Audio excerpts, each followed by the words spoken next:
Andarkilla general হাসপাতাল যাওয়ার পর বুঝতে পারলাম এখানে বাচ্চাদের অবস্থা খুবই খারাপ এবং বয়স্ক বৃদ্ধ সকলের অবস্থা খুবই খারাপ। আপনারা দয়া করে সকলে সাবধানে থাকুন। আজকে সেনাবাহিনী না থাকলে অনেক বড় বিপদে পড়ে যেতাম। সেনাবাহিনীর জন্য বিপদ থেকে উদ্ধার হয়ে গেলাম। হ্যালো চট্টগ্রামবাসী, কেমন আছেন? আশা করি সকলে ভালো আছেন। রাস্তাঘাটের যে অবস্থা এখন, বাচ্চাদেরকে নিয়ে মেডিকেল হাসপাতাল ডাক্তার দেখাতে খুবই কষ্টের বিষয়। আপনারা দয়া করে বাচ্চাদেরকে সামাল দিয়ে রাখেন। পরিস্থিতির মধ্যে আপনারা বাচ্চাদেরকে নিয়ে চলাচল করা খুবই মুশকিলের বিষয়। দেখেন, এই বৃষ্টির মধ্যে আমি আমার মেয়েকে নিয়ে চলে যাচ্ছি জেনারেল হাসপাতালে। আর কিভাবে যাব? রাস্তাঘাটের যে অবস্থা, যে পরিস্থিতি, এই ছোট্ট শিশুটাকে নিয়ে কিভাবে চলাচল করা যায়? দেখেন আপনারা পরিস্থিতি, দেখেন রাস্তাঘাটের কি অবস্থা একটা। তো দেখতে দেখতে আমরা গাড়ি পাচ্ছিলাম না, তো সুন্নিয়া মাদ্রাসার সামনে আসলাম। দেখলাম এখানেও রাস্তাঘাটের অবস্থা খুবই খারাপ, এখানেও গাড়ি পাওয়া যাচ্ছিল না। তো আজকে সুন্নিয়া মাদ্রাসার মধ্যে আপনার পরীক্ষা চলতেছিল।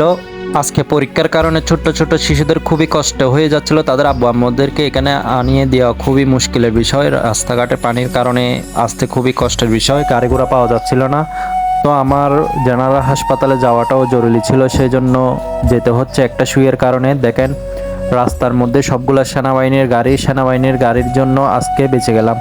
আজকে যদি সেনাবাহিনী না থাকতো তাহলে আরও 1 ঘন্টা জ্যামের মধ্যে থাকতে হইতো। সেনাবাহিনীর গাড়ি থাকাতে সেনাবাহিনী নেমে গাড়ির জ্যামটা ছুটিয়ে দিয়েছিলেন এবং দেখতে দেখতে আমরা ফ্লাইওভারে উঠেছিলাম। ফ্লাইওভারে একই অবস্থা, দেখেন পুরা জামের কারণে গাড়ি ঘোড়া চালানো খুবই মুশকিল। ফ্লাইওভারের মধ্যেও জাম বেজে গিয়েছেন এবং নিচে দিয়ে গাড়ি চলাচল করতে পারতেছে না পানির কারণে। তো খুবই কষ্ট করে জেনারেল হাসপাতালে গেলাম আজকে। দেখেন আমার সোনামণিটা ঘুম গিয়েছিল একটু, ঠান্ডার কারণে বৃষ্টি পড়তেছে বাইরে। তো খুব কষ্ট করে আমরা অনেক পরিশ্রম করে চলে আসলাম অবশেষে জেনারেল হাসপাতালে আসার পর বুঝতে পারলাম এখানের অবস্থাও খুবই খারাপ। এখানে রোগীর সংখ্যা অনেকটাই বেশি। কালকে এমনটা রোগী ছিলেন না, আজকে অনেক বেশি রোগীর সংখ্যা, বেশিরভাগ বাচ্চা এবং বয়স্ক মানুষ। তো সবাই সাবধানে থাকুন দয়া করে।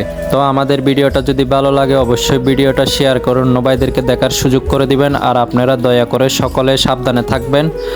দেশের পরিস্থিতি খুবই খারাপ, বাচ্চাদেরকে সামাল দিয়ে রাখবেন দয়া করে।